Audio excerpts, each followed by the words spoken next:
This is the Be One Change One podcast, where our mission is to help listeners define values, practice integrity, and inspire change. Our vision is to mentor men and empower them to achieve more by taking responsibility for shaping their own lives. He's CAS, an evolving man who has been shaped by adversity and continues to grow through his imperfections. And he's Roscoe, an imperfect work in progress that tries to suck less every day. Between us, we have over 40 years of Air Force fighter pilot experience with countless hours as trainers, instructors, and mentors. Join us and learn to take responsibility for your own life as we dive into subjects from leadership to resilience to vulnerability. Be the one who changes their course. Be decisive, driven, and purposeful. Set the example for others. Lead. We wish we'd had this show when we were younger men. Be the one. All right, ones. Well, welcome back to the next episode of the Be One Change One podcast. We're excited today to have Patrick Donley with us. Patrick's a Ph.D., currently the director at the Doolittle Leadership Center. He's a retired Air Force colonel, spent the bulk of his 31-year career leading large organizations as well as a university educator, culminating as the associate professor of strategy from the National War College in Washington, D.C.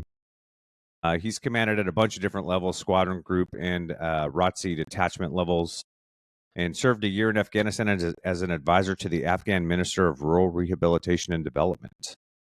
In 2003, he earned his Ph.D. in International Relations from the London School of Economics and Political Science. And Patrick, welcome to the Be One Change One podcast. It's good to have you, brother. Thanks, guys. Appreciate being here. Yeah, man. Welcome to the show. Yeah, well, since you're obviously the director of the Doolittle Leadership Center, I think, first of all, a lot of folks that may listen to this podcast may not know what the Air Force Association is or any of that stuff. So just give us the quick top level 30,000 foot kind of what you're doing, what AFA is all about, and then let's talk some leadership. So AFA is now called the Air and Space Forces Association. At the point where space became its own service, we've always been an advocate for the Guardians. And so we just incorporated that into our name and kept the three-letter acronym just because of the visibility and the goodwill that we'd already established with that brand. So AFA is actually older than the Air Force, and it is the Air Force's advocacy organization. And there's really three pillars to why AFA exists. And the first one is to ensure the strongest air and space forces for the United States that we can for its national security. The second is to support airmen guardians and their families. And the third one is to remember our heritage and to keep that heritage alive. And so that's the overall organization. And then within that umbrella, there's a number of different smaller organizations that have aspects, particular aspects of that mission. The Doolittle Leadership Center is one of those. The Mitchell Institute for Air and Space, which some people may have heard of, it is kind of the foremost air and space power think tank out there. And then we have a number of other organizations within that umbrella organization that are doing aspects of the mission. So the Doolittle Leadership Center is the newest of those partner organizations. And it was founded in 2021. Prior to my retirement in 2022, they didn't actually have a director of the center.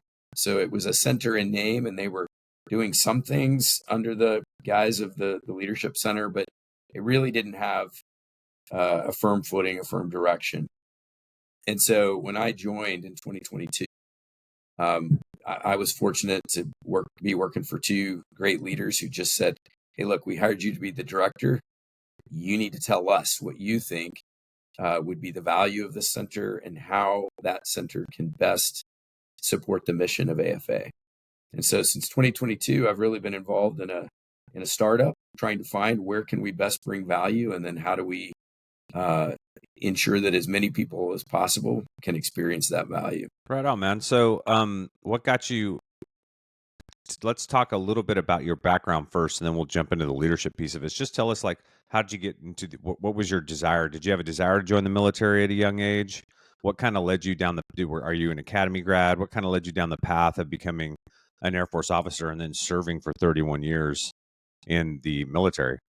Yeah, thanks. I think people join the military for a lot of different reasons. People apply to go to the Air Force Academy for a lot of different reasons, and I wish my reasons were nobler than they are. I think Mine were it's not. completely selfish, so don't worry about it. Yeah, okay, good. So I'm in good company. Uh, yeah, I didn't really know what the Air Force Academy was. I didn't have any immediate family members that served in the military. But I did like to be involved in things that, you know, seemed like a spotlight event or things that seemed to be impressive to people. And I remember one day at the end of a soccer game, indoor soccer during the summer, one of our teammates said, "Hey, coach, I won't be around after day X." He's like, "Because I got to go to school." I'm like, "What do you mean you got to go to school? It's the summer." He's like, "Well, I'm going to the Air Force Academy." And I remember all the parents were like, "Ooh, ah," and they seemed really impressed. And I asked my dad, I'm like, "What is the Air Force Academy?" He's like, "Well, it's like West Point only for the Air Force." And I just kind of decided, okay, well, that's where I think I'm going to go.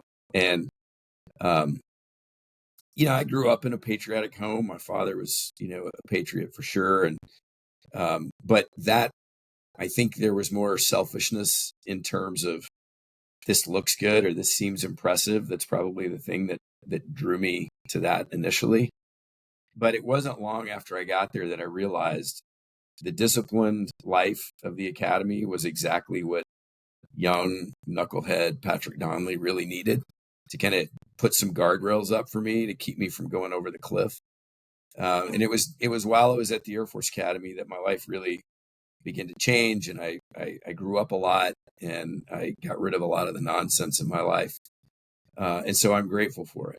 And I've always felt like that's right where God wanted me to be, was having that initial experience and then the Air Force to kind of continue that experience on. So let's stop there for a second, because a lot of our listeners we try to talk a lot to young men and we talk specifically about, defining personal values, how to practice integrity, learning some skills that will help you deal with adversity and resiliency in your own life. But it's interesting how you phrase that. So what I want to know is, before or maybe a minute before we get to leadership, but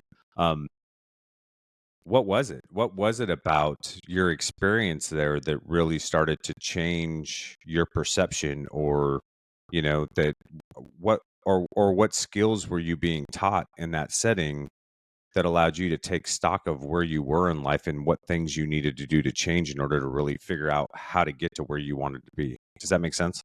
Yeah, it does. Again, I'd love to say that I think the institution had this system that they took in, raw, undisciplined or people with, low character. And then you go into this machine that cranks out high character, high moral, hardworking, resilient people. And, to some degree, I guess there is a system and it does do some of that. But for me, I think what the Air Force Academy did was it allowed for me to just grow up a little bit within an environment in which there were some pretty firm restrictions. There was only so far I could go before the system kind of brought me back into the middle as I grew up a little bit. And I think if I had gone to a different route, the fact that it would have been completely on me to set up those guardrails. I just don't think I was disciplined or mature enough at that point in my life to be able to handle it on my own. Yeah, I think structure is important. I think, especially for some of the young men and I think Roscoe can attest to this too. I mean, that was the genesis for this podcast, was seeing our own sons and their peer group and the lack of structure that some of those kids had, direction, desire, all those types of things. I think that structure is really important for young men, because it gives you focus, it gives you some form of direction and some discipline, right, to actually go to task on the things that you need to work on so that you can start to move out in a certain direction. So that's cool. Well, I have a very similar experience, but it's the opposite side of the coin that you were just talking about. I went to college out of high school, and I didn't have those bumpers and guardrails, and I didn't have that guy yelling at me every day to get my ass up and get dressed and, go to chow and get my day started. So that's how I end up enlisting in the Air Force 2.5 years later. Right. So, Cass, I was just listening to our last episode about dirty jobs, and we were kind of talking about this, about how the military and even throw in the service academies in there to a degree, but it's a good option for people who maybe lack some of that discipline, just that, I don't know, innate thing inside of you that makes you do the things that you need to do. I didn't have that when I was 18 years old. I needed somebody to enforce that on me. So I think it's great. I can relate to your story. It's a little different, but it's sort of the same. Yeah, I think, there's, depending on how you grow up and, who your parents are and kind of the way they raise you and all those formative experiences, I don't think it's a certainty for everybody, or it's a necessity for everybody to have those artificial guardrails. For me, it certainly was. And, I think honestly, there was a piece of me that throughout my teenage years was really kind of craving somebody to step in and say, "Hey, you're going too far. You need this enough." And for all the wonderful things that my parents did for me, and I would say I had a very loving father, very supportive.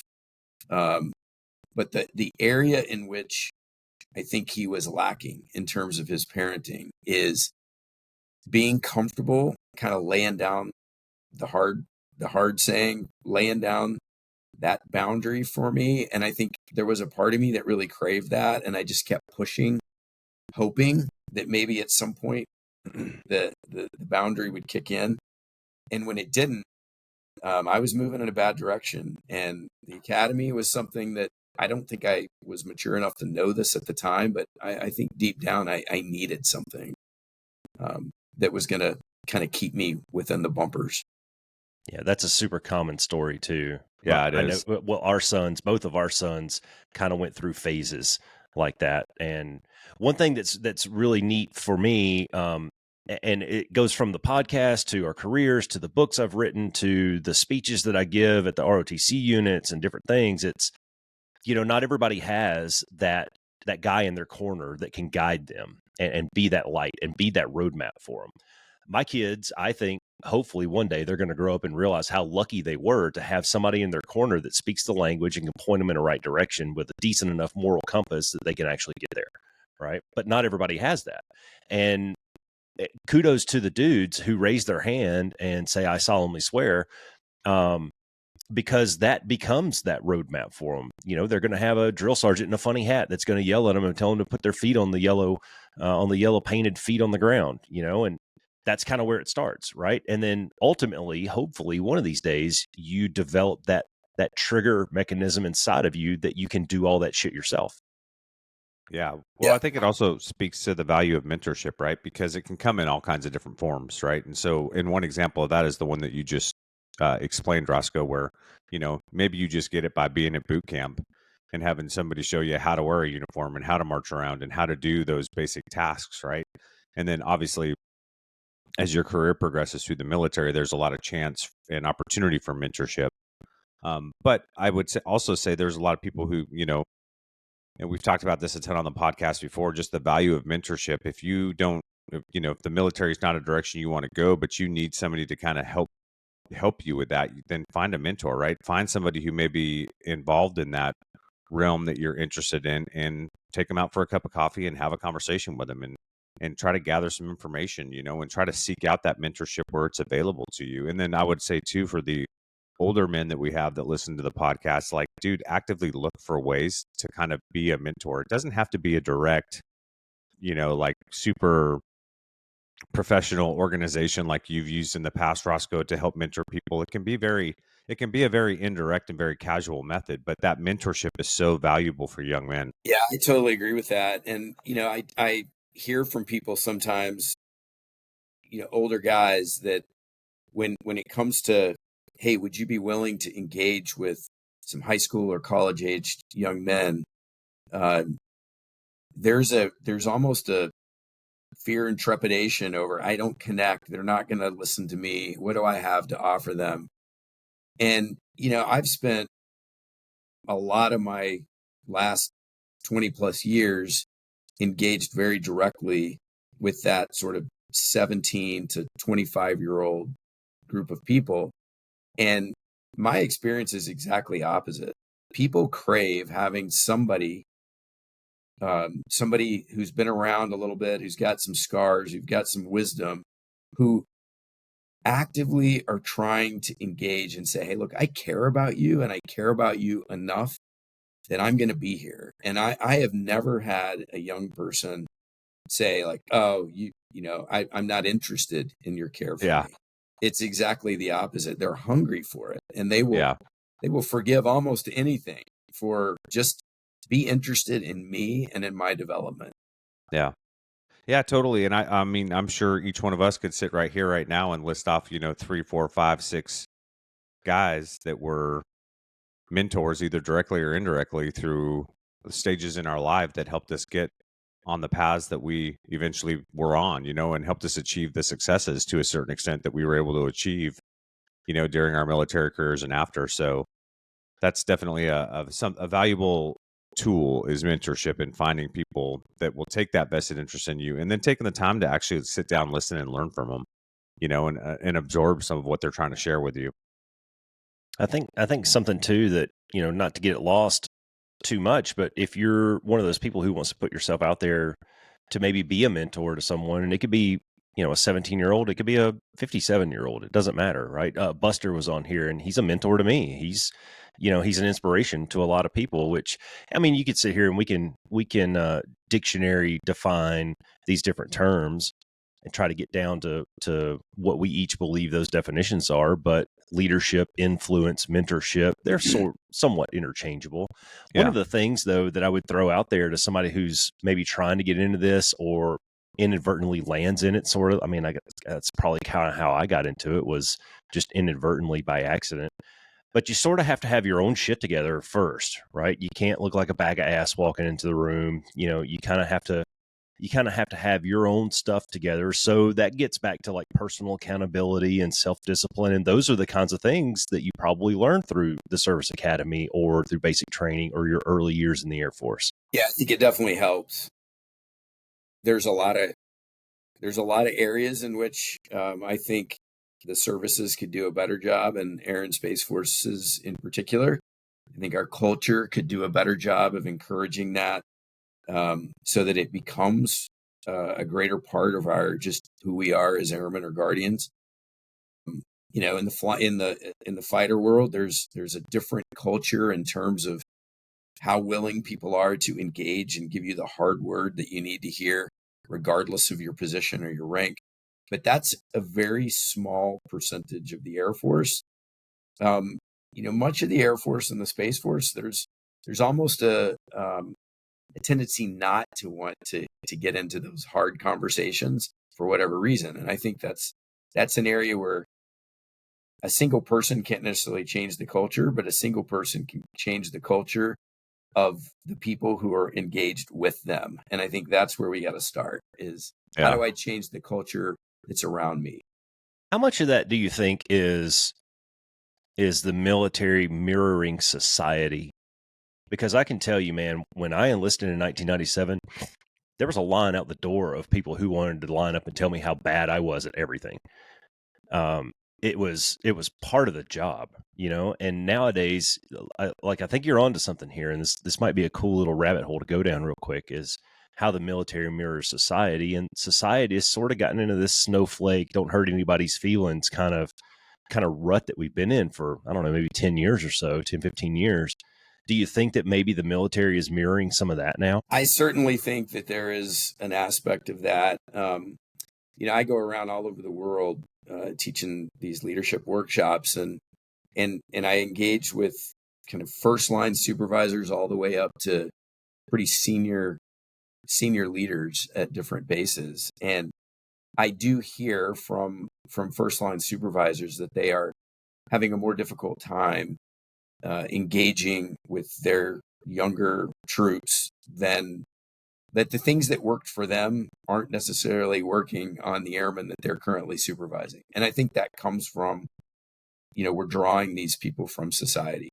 But I'll also say that I'm always quick to say that I remember when I first came in, 1991, I commissioned, and I remember having NCOs and senior NCOs that would, that were bemoaning then the softness of the current Yeah. airmen that were coming in. And I think it's Yeah. kind of a perpetual, like, oh man, you guys are way worse than we were. In reality, I think, some services do it and have always done it. It's part of who they are and part of their identity. I think the Air Force, one of the benefits, one of the strong points of the Air Force is that we're happy being free thinkers, and we're happy kind of being able to go outside the lines and test the limits and try some new things. And it's not quite as structured. And maybe it's the way in which our service kind of evolved that became a little less willing to step in and give the hard word to people from time to time. Well, that's a good segue, I think, into, so what is the leadership? Let's talk leadership. What is the leadership now that you see, Patrick? What are the things that you're talking about or trying to convey that you think are necessary to shape or shift that culture, so that we can develop good leaders, so that there is those opportunities for, precise and correct and maybe even sometimes slightly harsh feedback, but that's all under that umbrella of mentorship, to try to improve people's performance, to highlight their strengths. And in some points, sometimes you have to point out deficiencies too, right? Because you can't have accountability, if you don't have proper feedback. And you can't have accountability if you're not telling people what are the things that they need to fix, as well as what they're doing well, right?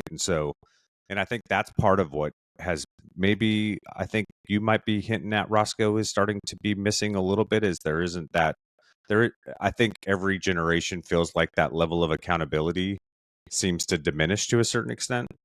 Like you have to be softer somehow, or it has to be done differently, or Yeah. these things. So tell us, Patrick, what's the answer? What are you guys seeing from an AFA perspective, and what are you guys talking about? So I'll just give a little bit of history that led me to the point where I am in the particular framework that we're teaching now. I spent 31 years in the Air Force. Most of that time was as a security forces officer, which is basically it's a military police equivalent. And unlike a lot of, maybe unlike most of the jobs in the Air Force, security forces is one of those where there's very few officers and a whole bunch of enlisted members. And so Yeah. one of the benefits is you get the opportunity to be in a leadership role very early in your career, and then throughout your career, you're dealing with large numbers of people who come from all sorts of different parts of society, and they're doing all sorts of types of jobs, and they're all carrying a weapon, and it's all high stakes in terms of your day-to-day performance. And so you would think that in a job like that there would be a huge amount of effort poured into how do we make these young leaders who come in with very little experience, how do we help them be successful right from the start? And in my experience, and I'm not saying this is ubiquitous, but in my experience, I felt like over and over again, I was put in situations because of maybe a past record, or we think we see something in you. They put me into a leadership role, and it really just comes down to, and now you better figure it out. Yeah. You got to figure it out, because if you don't, that's it for you. If you do figure it out, we'll throw you into the next situation, and you'll have to figure that one out. And so that was my experience. That always frustrated me, because I felt like, the Air Force has been around for 60 plus years. Now we're at 76 years. And like, surely we can do better than just people have to figure it out. And so I had been passionate about trying to come up with something that would help young leaders be successful from the start. So even as they're figuring it out and they're having experiences and seeing good examples and bad, that they have something, they have a foundation on which to lead practically from the start. And I'll be honest with you, I wasn't smart enough to do it. I tried a couple of times. I had a couple of ideas. I thought about writing a book, and it was just, oh, it's going to be one more book from an old guy on here's my leadership 101. Fast forward to post group command. So I was a colonel at this point. I was running an Air Force ROTC detachment at University of Virginia, James Madison and Liberty. And I just happened to run into this fella at Panera Bread before work one day. I'm in line getting a cup of coffee, and we strike up a conversation, and he asked me what I'm doing. I said, well, I'm developing young leaders at the university in ROTC. What do you do? And he said, oh, it's funny you should ask. I'm a leader developer. And I was like, really? Like, that's probably the only answer you could have given me that I actually would have been really interested in to want to talk more about it. So it turns out he'd been doing it for about 20 years. He'd been doing it all over the world in the for-profit, nonprofit space, et cetera. So I was intrigued, and he said, well, come sit down. We'll have a cup of coffee. Let me show you kind of what we're doing. And so I sat down with him, and in about 20 minutes, he drew this little diagram out on a piece of paper, and he explained it. And, you know, I'm 26 years in, and I'm now very skeptical about anything. And so I just kept saying, well, you know, that's interesting. And he finally said, well, if you think it's interesting, I wrote this book. You've had a lot of leadership experience. I'd love your feedback. Give me your honest feedback. What do you think? So I took the book, and I'm thinking, you know, I'll scan a couple of pages and I'll tell him, hey, it's great, and kind of move on. Instead, I started reading that thing, and about halfway through it, I said, this guy has done what I've been trying to do for the last 20 plus years. And the book is called Lead, Develop, Care. You can find it on Amazon. There's an audio version of it. I didn't write it. The author's name is Terry Cook. And I was so impressed and felt so confirmed that this is what the Air Force needed that I said, Terry, you've done what I've been trying to do for decades. Would you be willing to allow me to take your model, your framework, and adapt it to a military audience? And I remember what he said. He's like, gosh, I'm so surprised to hear that. I just thought the Air Force had this all figured out. Yeah. I said, you would be surprised if I told you some of the stories. Said no one ever. Yeah, right. Yeah, exactly. So, so that's what we've been doing. I started working with him at that point. This is before I had retired, about what would it look like? How would I take what he's done and apply it to a military audience so that it was relevant?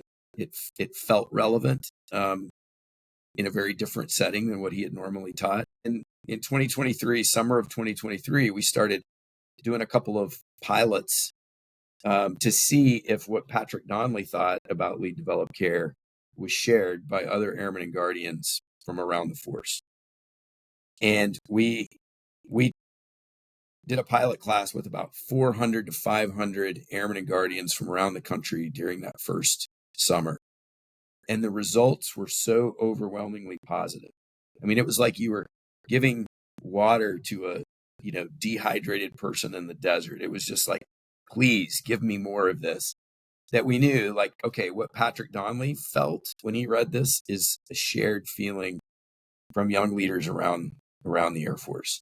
And so that's what we've really been doing ever since.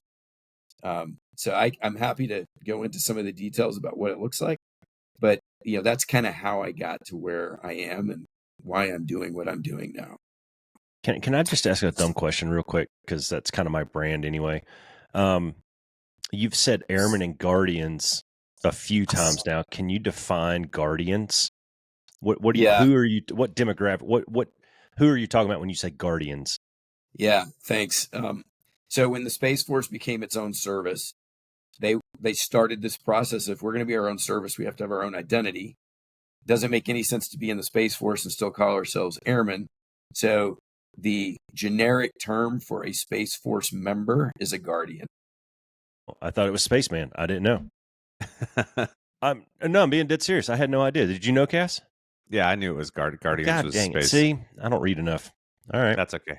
Good. Yeah, you read a lot, just not the right things, Roscoe. Well, I'm not reading about spacemen, clearly. Yeah, so what is that leadership model? What is it that you think, like, what's the platform? I'm interested to hear your thoughts on this because I think fundamentally, right, there's things that you can teach. There's jump off points, there's platforms, there's practices, there's some skills that you can develop that help maybe,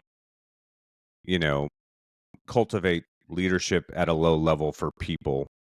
But at the end of the day, at least in my experience, there's all the old adages, actions speak louder than words, although in a lot of ways, the things that you say as a leader are almost just as important as what you do, right? And I think what happens oftentimes in leadership is when the words become incongruent with the actions, that's where you see breakdown.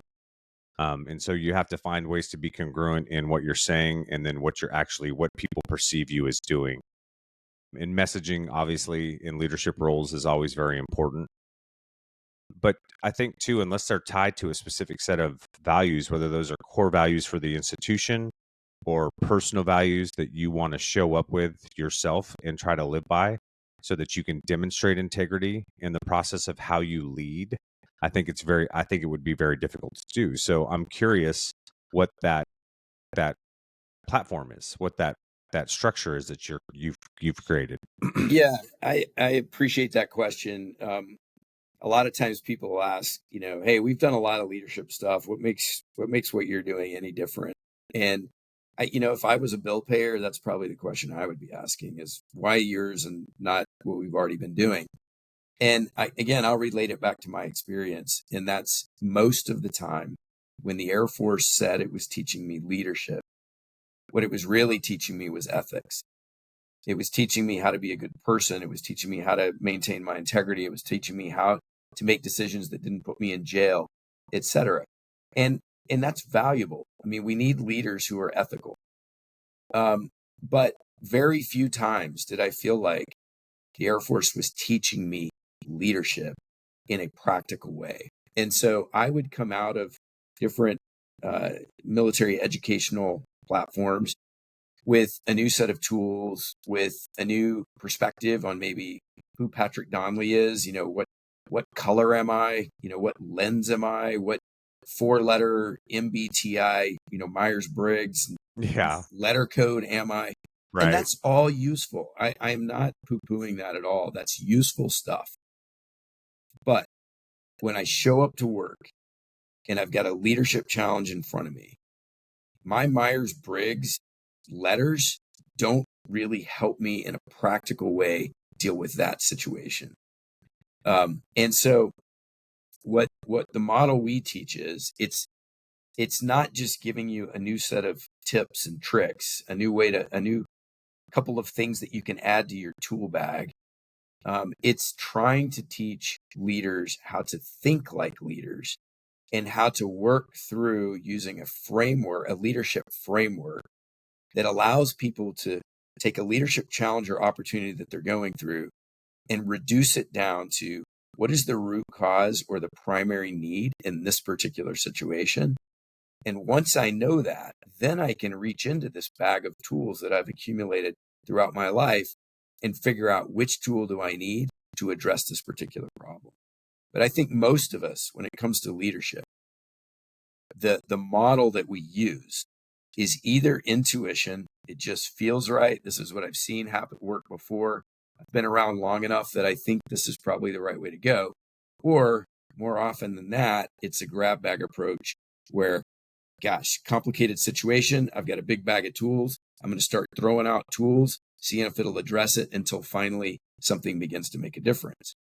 And I believe that this framework that we teach, it's a systematic, methodological way of thinking about leadership that helps you know which tool do I need and why am I using it and what result do I expect to get out of it.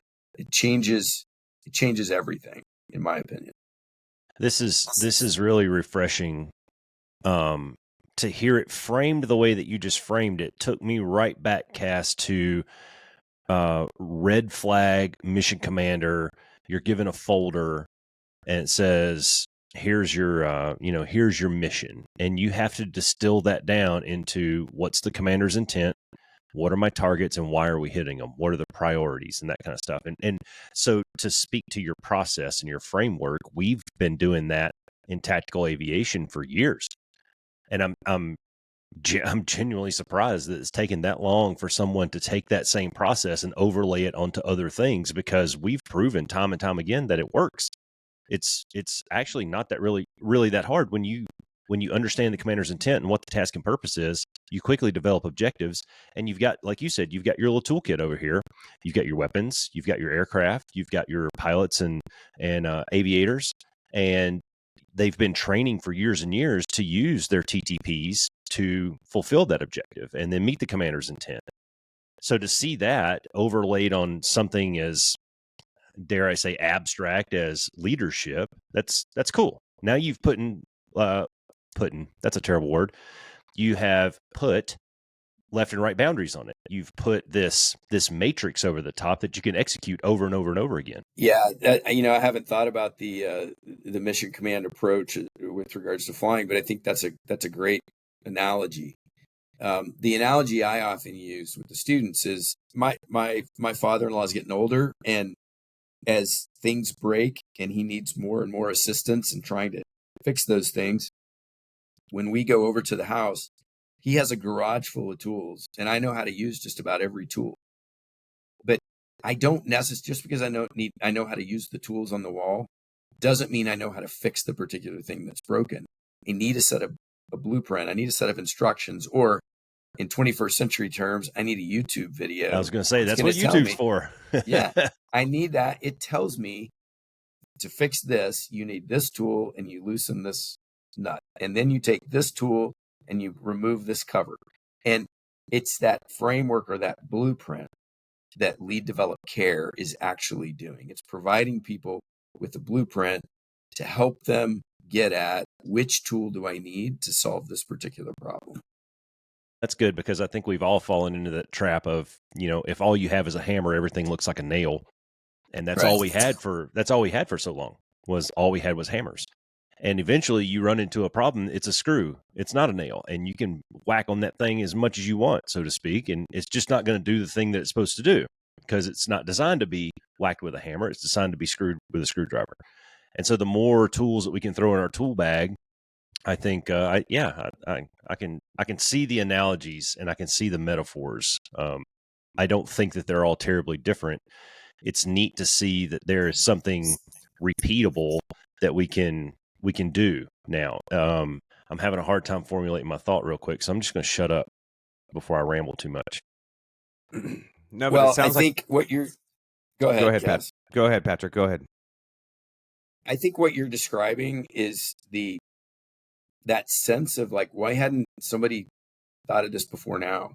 There you go. That's exactly Thanks. what I felt.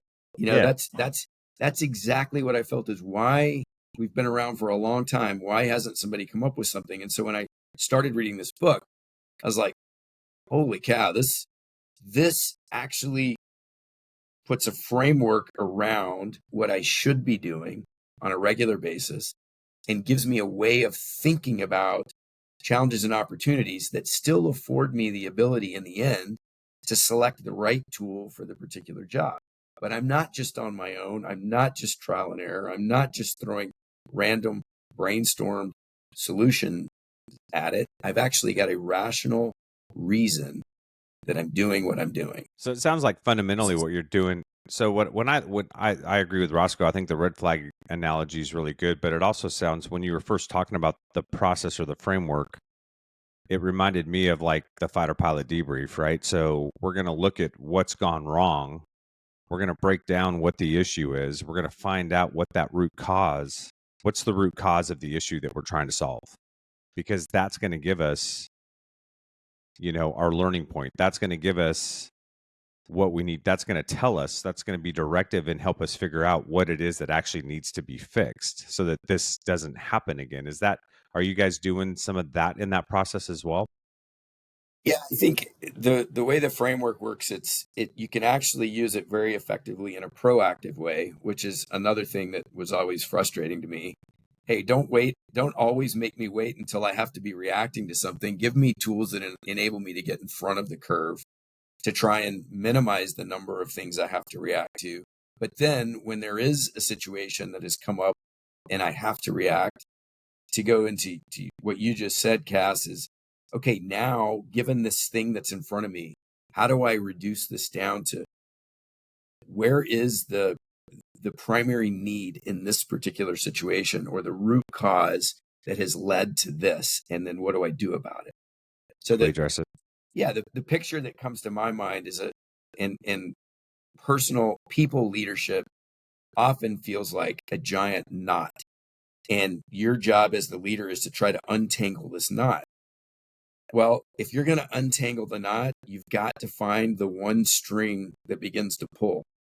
And once you find that string that begins to pull, then you can begin to untangle the rest of it. But until you find that first string, it just stays a knot, or you make it even worse. And so I believe that lead, develop, care in a reactive sense allows me to begin to actually pinpoint, this is the string that I think begins to pull it. Doesn't necessarily untangle the whole thing, but it gets me started. It begins to unravel the knot. And, for most of us, at the point where you start that unraveling, you've the solution is quick at hand. It's finding it that's the issue. Yeah. Well, and it sounds like it's a process that you guys have defined as well. And maybe because you keep saying lead, develop, care, and I'm not saying that it's necessarily a linear process. All three of those things could be happening in different fashions, I would imagine, at the same time. Or it could be linear too, right? Where you lead through something, you develop the people that need to be developed to prevent that from happening again, or to maybe change or shift a culture, or some misconception in an organization. And then care, I would imagine, is the empathy piece of maybe what you guys are getting at. Can you go more into what that lead, develop, care framework is? Yeah. So the framework is divided into two basic sections. The first section we call the primary responsibilities, and the primary responsibilities are, what three things must leaders do proficiently to be successful? And the three things are, they have to lead, they have to develop, and they have to care for the people that they're responsible for. And I could give you how did they come up with that? There was a method that led to why those three things. But I think if you just take a step back and you think about lead, develop, and care, you can pretty much put any leadership task into one of those three buckets. And so lead, develop, care, it's very simple to remember. It's easy to learn. It's easy to understand. It's very simple to teach, and it is applicable across a range of situations. So the three things every leader must do proficiently: lead, develop, and care. And lead, develop, and care form a Venn diagram that overlap with one another. They're equally important and valuable. But it doesn't mean that you spend 33.33% of your time on each one. Yeah, right. It all depends on, in this situation I'm in right now, what's the priority need? Is it a lead priority need, a develop, or a care? And why do I think that? And that's really kind of the first step in leading more effectively, is I'm confronted with an issue, asking yourself, is this primarily a lead issue, a develop issue, or a care issue? In other words, is it primarily about influencing and enable somebody to complete a mission? Is it primarily about strengthening someone's capability to grow and contribute? Or is it primarily about watching over and responding to someone's needs and well-being? That's how we define those three terms. And just asking that question before you start solving the problem can put you on a whole different train of... Gives you, yep. It does. It starts you from a different perspective. And then the second half of the model, or what we call the operational aspects. And for every primary responsibility, we say there are 4 operational aspects that tell you, how do I do that thing? So if I want to be a better leader, there are 4 things that I need to do. I need to set direction, align, motivate, and manage. If I want to develop somebody, I have to discover, teach, model, and coach. And if I want to care for somebody, I have to know, connect, provide, and protect. And so there's 12 operational aspects that enable the 3 primary responsibilities. And having that structure and understanding what they mean and why they work allows you then, when you're confronted with something, to begin methodologically, systematically, to break down a large, complex problem into its component pieces. Yeah. And at every step of the question, you have to ask yourself, why do I think this?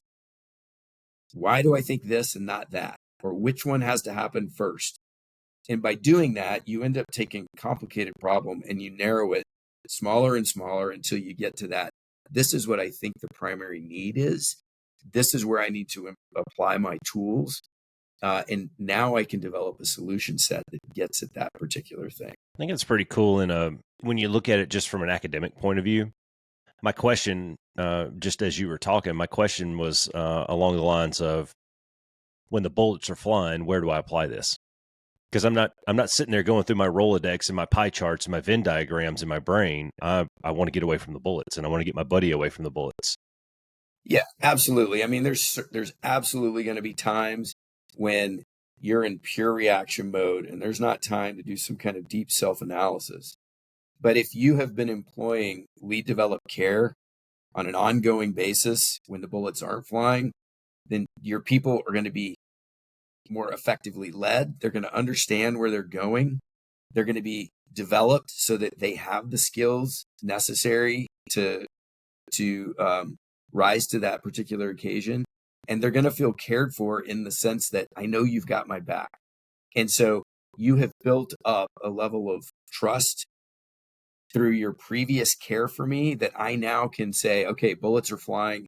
Whatever you say, I'm good with, because you've built that up in the history of our relationship up to now.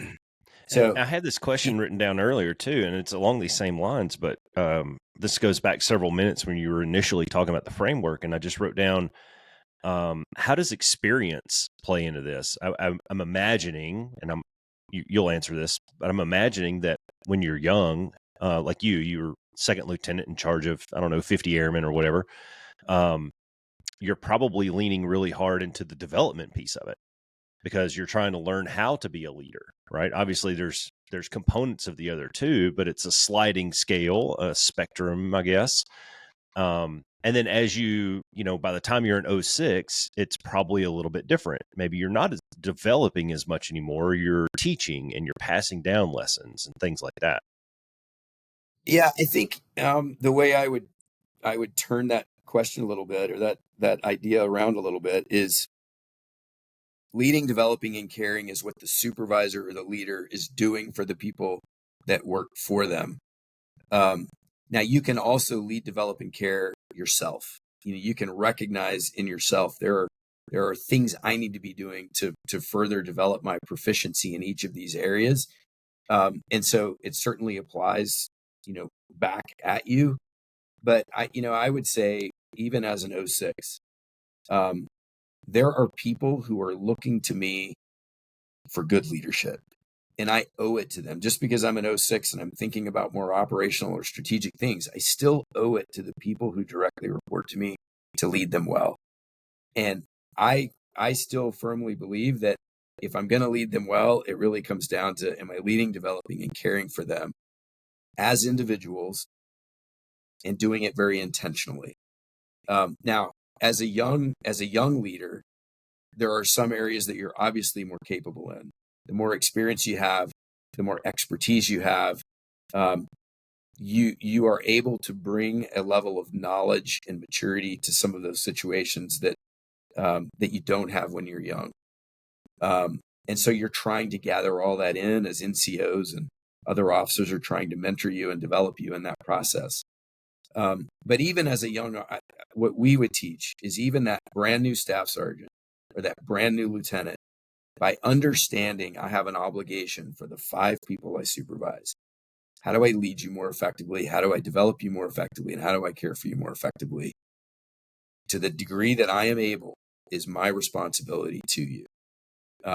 And it takes some of the mystery out of it, because now I know where to focus. Yeah, well, I think what's good about the lead, develop, care is it gives you a starting point, right? Like you're saying, you can break it down to, is this a leadership issue? Is it a development issue? Is it a care issue? For whatever the issue may be. And I think that's important too, because I know in my experience in the military, there were times where We had guys potentially that were underperforming, and your first instinct, what I like about it too is I think it helps because you have to question every step of the way. It helps you remove some of the personal bias. Yeah. Because there were times, where we had guys that maybe struggling in an upgrade or something like that, and your initial reaction to that typically in the fighter community is just, well, maybe this guy's not ready, right? Maybe he doesn't have the skill set, the SA bubble's not big enough, maybe it's too overwhelming. But there were a few times in my career where closing the door in the briefing room, looking a guy in the eye and just going, all right, man, bro to bro, what's going on? Like, is there something else going on in your life right now that we're not aware of? And oftentimes what I found in doing that was there was something going on, and there was some shame associated with what was going on. And that person, especially if they were younger based on rank, was afraid to maybe elevate or talk about those things with somebody that they didn't see as just a peer, or maybe at the bro level, on their level. But gave us a completely different understanding of what the actual issue was and why they were struggling, and also allowed us to respond in a fashion that gave them some space and room that they needed to deal with what was going on at home, or to be able to put things on pause in an upgrade with no retribution and a recognition that it wasn't a skill issue. It was I got a lot of the other shit going on in my life issue, so that, and then letting them kind of resolve some of those other things so that they can come back and be able to focus to the level that's required for you to do well in an upgrade program. And so, but I think so often that gets missed in that military context because we just don't, it's so mission focused. It's so, here's the objectives. You're at this level. You should be performing to this level. If you're not performing to this level, there's something wrong with you, versus being able to take that step back. And so I like how it almost presents that pause that we talk about, Roscoe, but before you make a decision to react, it gives you a chance as a leader to kind of put everything on pause and really think about what's the root cause issue here. Yeah, I think that's exactly right. So much of the time as you go through, you've got a subordinate, the person that works with you that's not performing for whatever reason. There is a tendency that the easy way out is just that person has a problem and that person needs to fix themselves. In reality, what I find is I start working through lead developed care, and it really does become just part of the way you see the world the more you use it. That very often what I'll discover fairly quickly is one of the reasons they're struggling is I, as their leader, have failed to provide something that they need from me. And I was busy, I was overwhelmed with something, and I just failed to do it. It could be as something as, why are these people all giving me products that look nothing like what I expected? I told them exactly what I wanted. Well, clearly I didn't, because none of them gave it to me the way I wanted it. So that was an issue with my direction setting. I wasn't clear. They did not understand what the target was that I was actually looking for, or I didn't resource it properly, or I didn't give them the time to do it correctly. I didn't give them a template of this is kind of what I'm thinking. But for whatever reason, my failure as their leader led to bad results. And that can happen in the care side. I didn't take the time to actually find out what's going on in your world before I jumped to, you need to fix yourself kind of thing. And so I think it's like I said earlier, it's a proactive tool as a leader that, and one of the things I recommend is imagine what it would be like if your boss took 10 minutes a week, just 10 minutes a week, and thought about you as an individual and said, how can I lead, develop, or care for Roscoe more effectively? I'm just going to think about Roscoe for 10 minutes. I need a lot more than one person to do that for me. Well, I'm thinking for Roscoe, I'm going to do that every week team. for a year. And by the end of the year, I'll have some good stuff. But yeah, imagine what that would be. That's like. going to be a good segue into my next comment right there. How do we fix Roscoe? Yeah, that's good. No, you can't fix stupid. That's true. I was going to ask you, Patrick, have you read Extreme Ownership by Jocko Willink? I haven't read it, but I'm a fan of Jocko. I've heard a lot of his stuff.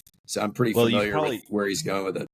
yeah, you've probably heard anecdotally, anyways, that he tells these same exact stories with these same exact pillars from his time in the SEALs as a platoon leader in the SEALs, and one of the things that he hits on a lot throughout the book as he's telling these little vignettes and examples is if an op goes bad or somebody gets hurt or whatever, the first question he asked was how was I responsible for that as the leader of the team? And he's in the talk, he's on the comms relay, but he was part of the planning process, he was part of the resourcing and getting him the gear and getting him the intel and getting him the right maps and all the things, right? So taking that ownership on himself. And the one liner for the book that I took away from that, some people are going to disagree with this, and I'm just going to say this, everything with moderation, but I'll say that the one liner I took away from the book was everything's my fault.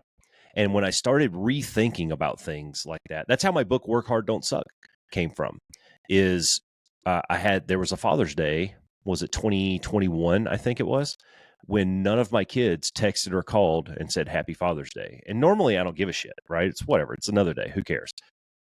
But that hit me, that struck me, and I called a family meeting real quick, and I was like, guys, what's going on?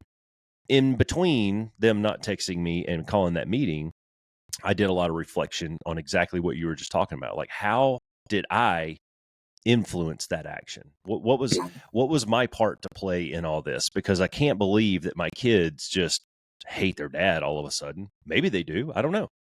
And what I found was, once I started scratching and getting down to that root cause, like we talk about, I found that we had started to let family time kind of atrophy a little bit. We didn't get around the table once a week or a couple times a week to just eat pizza and watch the Goldbergs or whatever it was.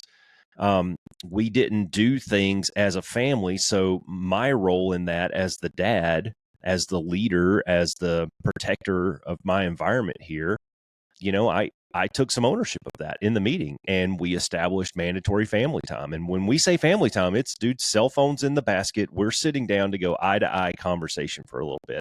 And you know what? That brought that back.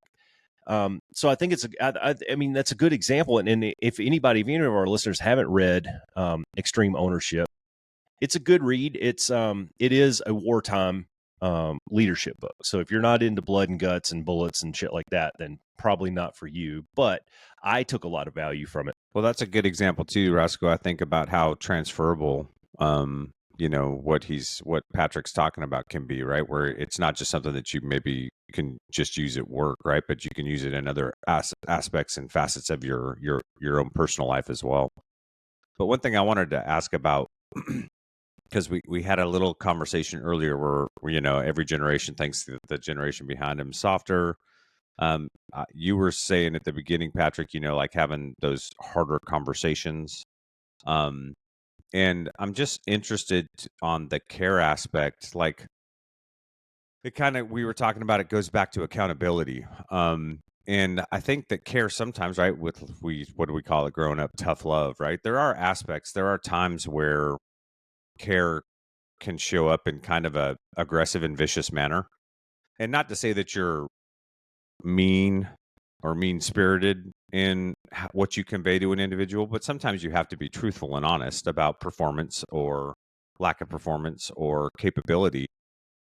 And so I just wanted to talk about that for a second, because I think it's really important for people in leadership positions to recognize that sometimes that care can be shifting people in a different direction. Because we did just have a podcast where we talked about my big three. And one of the things that I learned in the Air Force was you can't fix stupid. Like, sometimes there's going to be things where there's just, even you may think you're the best instructor in the world, but there's, certain people have skill sets, and some people have the cognitive ability to adapt rapidly in single seat fighter stuff, and other people don't. And you can still care for that person when you're talking about removing them from the opportunity to be an F-16 pilot.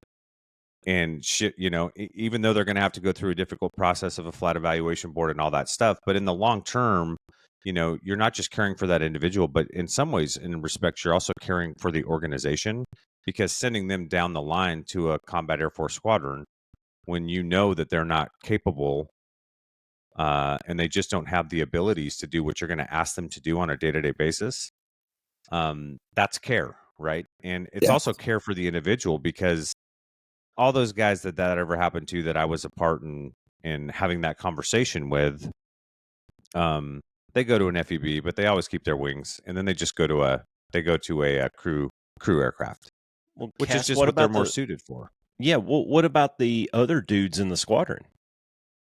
Who, if Yeah, there's a guy that's not, if the guy's not batting yeah, 800, and you know you're protecting other people too by yeah. and dude, Well, I you're saw holding a this. standard, We had a right? guy coming through. Had a guy coming through the squadron, and it had been documented so many times that he was just not up to snuff. He just wasn't there, man. And unfortunately, not everybody's cut out to fly pointy nose airplanes. It happens, right? Doesn't mean you're a bad dude. You just can't hack it. And it had been documented and documented and documented. It had been talked about in flight lead and instructor meetings and in sidebar conversations. And nobody stood up and pulled the plug. Nobody told this guy. Nobody removed him from the program. And he ended up planting it in. And he's got a nice memorial in Arlington right now. Yeah, You know, that was a how many leadership other failure. people? You Yeah, know, it is. it really It is. is. Yeah. I think what's important in the context that you've described it, Patrick, is you have to give a period of opportunity for that development piece, right? So you identify the issue, you give opportunity for that development piece, but if the development piece doesn't come to fruition, there are times where you've got to make a decision, right? And my point in all of that was just, we talk about care, but I just want people to recognize that while there can be a lot of empathy and compassion in care, I've had plenty of times in my Air Force career where I had, airmen in the squadron or people that were under my direct supervision who had some significant issues going on personally. And that's a great time to be empathetic and, to show a lot of compassion and support to help them through that process. Not only, oh, by the way, if you ever want to build trust, actually show up for people and help them solve those issues in their lives, and you're going to build a lot of trust in an organization. But also sometimes care was, hey dude, sorry, you're not cut out for this, right? And we've given you an opportunity to develop, we've given you an opportunity to show us that you're up to snuff, and it's just not there. And so this is how we're going to care for you in this process, and it's Yeah, not, and again, and you can do it empathetically. You don't say, yeah dude, you're a shitty pilot and you're never going to make it in the fighter community, so fuck you, get out. It's not like that, right? But anyways, I just was wondering what your thoughts were on that, because I think care can expand from just the individual to also how you care for the organization. yeah. I'm really glad you brought this up, because I would say out of all the things that young leaders in particular are struggling with that I see, I mean, I've trained over 2,200 people now in the last 2 years, and across the board, one of the issues I see everywhere I go, people are struggling with, what does it mean to care? Because we come out of a very care-centric society. The Air Force and the Space Force has adopted, you're responsible for caring for your airmen, but we don't necessarily define, what does that mean? And to be honest, when you're going to give a hard word, that's hard to do. It feels confrontational. I feel like I'm a bad guy. I feel like I'm being mean. I feel like I'm ruining your career or whatever. And it's hard to do. It's not something most people just instantly want to go do and give this hard word. And yet sometimes, and I used to say this as a cop commander in the Air Force, sometimes the most loving thing you can do for a person is to punch them in the throat.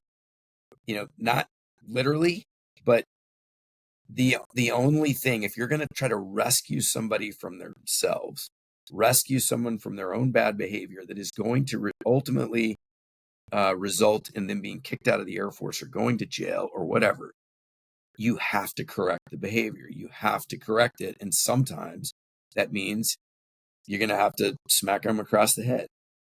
And that is a kind thing to do, even though they may not feel it at the moment. And so we wrestle in this workshop I teach. How do you know when you're caring adequately? And how do you know when your care has moved into the excessive? Because there's a lot of people struggling with, I don't know where to draw the line. And so I'm just going to keep moving this person along. I'm just going to keep one more thing, one more chance. And what ends up happening is the mission suffers, the other people you're responsible for suffers, or your own health suffers because you're over caring, you're excessively caring in a situation where you've done what you can do. It's not working out. That person is ultimately responsible. And at some point you may have to move them along, and that's okay. Yeah. Well, and I think it's important to reframe that too. Like the hard conversations, yeah, they can be uncomfortable and it may feel confrontational. But if I can reframe that a little, I would like to reframe that for people who may be listening to the podcast. If you're in a situation like that, to where if you don't give that difficult feedback to somebody, one of the best commanders that I ever had, I'll never forget this. He had all the flight commanders pull everybody in and talk about what they were doing well and what they needed to improve on. And those were some difficult conversations because you're sitting down with, the bros that you drink with on Friday night and that your your buddies with, and going, hey, dude, you need to tighten this up. And it wasn't just the flying stuff either. Some of it was leadership and officership and things like that. Sometimes it's somebody's behavior, not their skill. Yeah, and maybe it is. It's just, smoking and joking and not being as professional as you need to be for where you're at in your career or your rank or whatever the case may be. Or knowing exactly where the lines and the boundaries not to cross. And so, and what I found was really interesting about having those conversations was there were a lot of guys that were completely unaware that they were, especially in the fighter pilot community, right? Because we're God's gift to the world. But there were guys that were seriously just completely unaware that the general consensus among leadership was that they sucked at X, or that they were lacking or deficient in this piece of officership or leadership, right? And so just by having that feedback, oftentimes just giving them that awareness of, hey, dude, this is kind of, the clown show you've been running. This is how people see it, right? And you may think it's all fun and games and everybody just thinks it's a great time and it's ha ha funny, and you want to be, the squadron comedian, but dude, this is how leadership views this. And this is how it's going to impact you. So we need to clean some of that up. And I found that a lot of times people were just completely unaware of that. But the other thing that does is 6 months later, you can circle back and go, why the fuck are we still doing this? Right? We've had the conversations. We've provided the opportunity, the instruction, whatever the case may be. Why are we repeating this mistake? And now you have that accountability trigger. And that makes it very easy to go, okay, it's time to move on. Well, let me just say from personal experience that when you get to that point, you can go through workshops and you can read about this shit in a book, and you can see Colonel so-and-so get up there and get his 5 leadership points on a PowerPoint slide.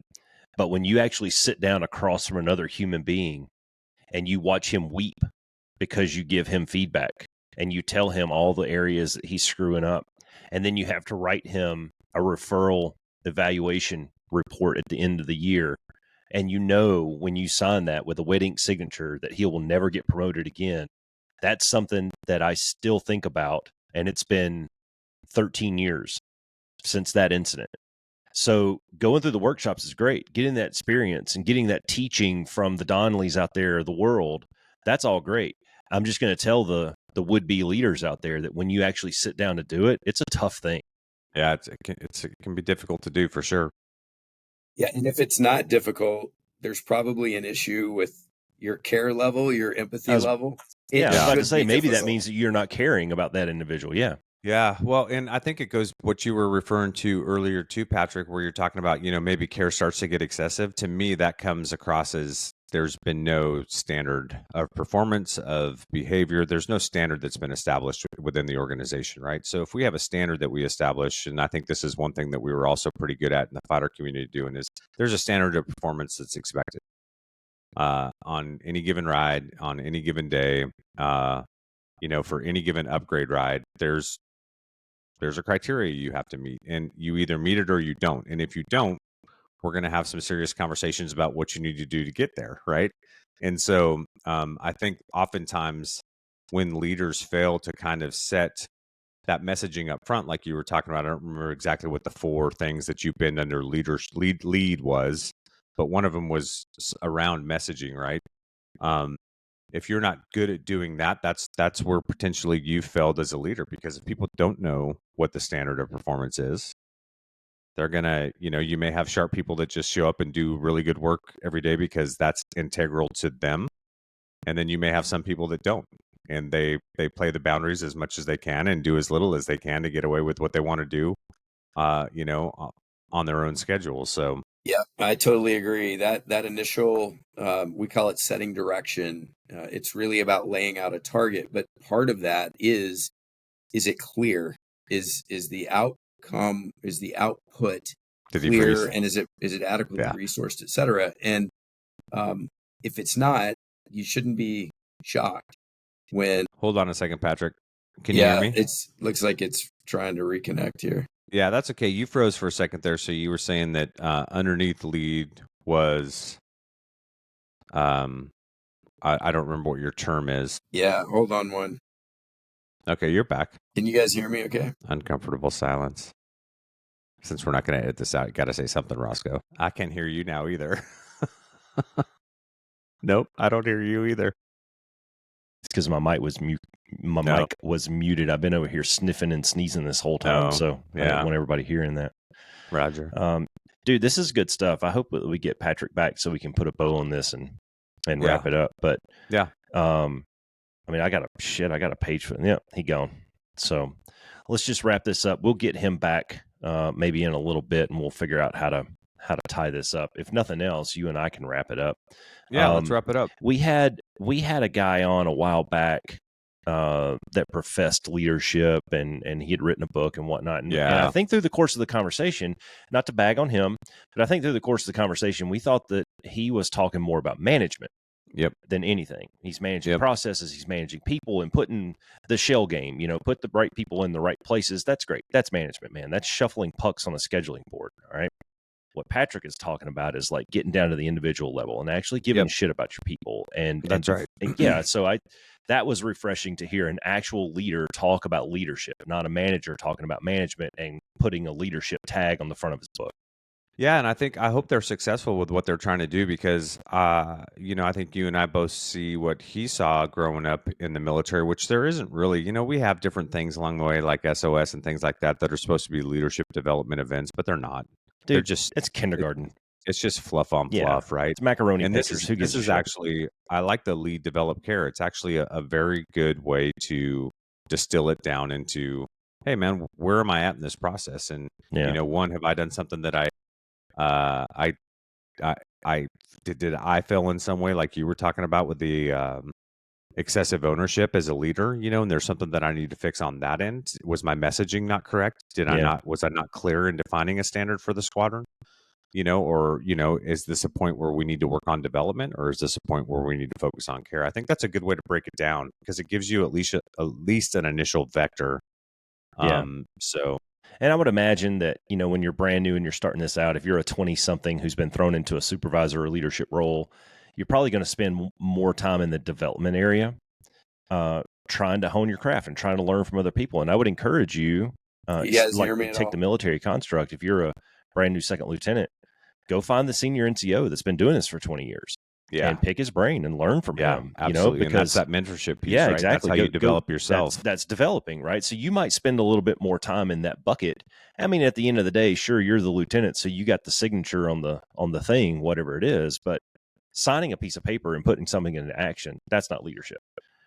Spend some time developing early, so that when further on in your career, create that balance between the three. Yeah, well, and I think that's a great point too. I think that's an important aspect of your own personal development. That develop piece, like you had said earlier, like you can flip this back on yourself and go, hey, what's the development that I need right now? And that's a great opportunity to go out and find that, that senior NCO, or that guy that is in the rank or the position above you, and go, hey boss, this is what's going on. This is what I'm struggling. Do you have recommendations? How would you handle this? Give me some feedback. What are good ways to manage this situation? So I think that's all really good. Heck yeah, man.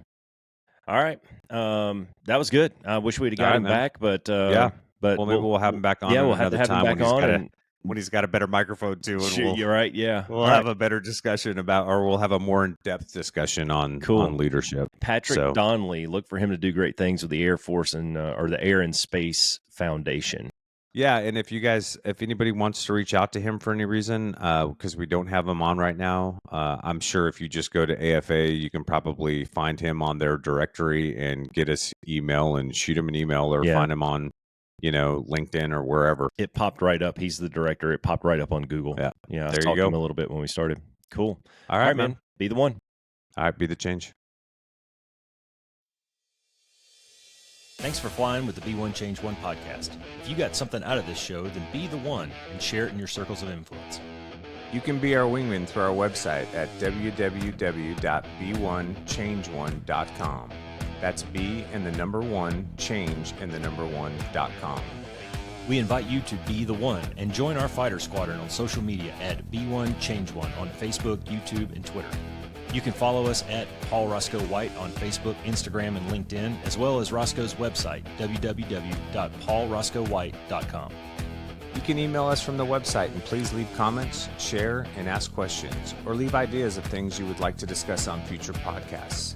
Most importantly, be the one that helps us win the algorithm by leaving a review on whatever platform you're listening on. Thanks for joining. Until next time, be the one.